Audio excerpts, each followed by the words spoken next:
বিকেল। সবাই কেমন আছো? আশা করি সবাই ভালোই আছো। আমিও মোটামুটি ভালোই আছি। ছোটদের অনেক অনেক ভালোবাসা।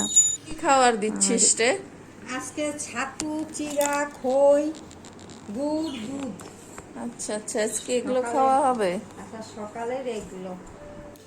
কার কার এই খাবার পছন্দ? আমার একদম অপছন্দ, আমার একদম রান্না ভালো লাগে করতেছিস না। রে আজকে? ঢেঁকি শাকের চচ্চড়ি, পেঁপে দিয়ে মুসুর ডাল হবে, বেগুন ভাজা হবে। রান্না এখনো হচ্ছে না। দেখি শাকের চচ্চড়ি কি সর্ষে বাটা দিয়ে? হ্যাঁ, খুব ভালো লাগে। আচ্ছা, আর এখানে কি এটা ডাল? ডাল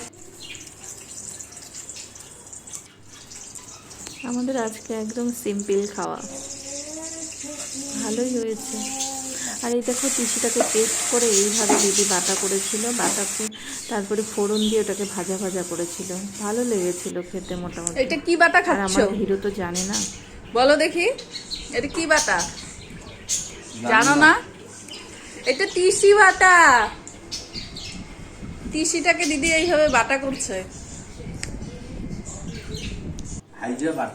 ভাইজেই বাটা করছে। কিন্তু ভালো লাগছে। কেমন স্বাদ তিসি? তারপর দেখো, আমার ছেলে স্কুল থেকে এসছে, তারপর দিদি আর ছেলে একসাথে খাচ্ছে। আমি আগে খেয়ে নিয়েছি, আমার প্রচুর খিদে পেয়েছিল। ঠিক আছে এভরিওয়ান, নেক্সট ভিডিওতে আবার দেখা হবে।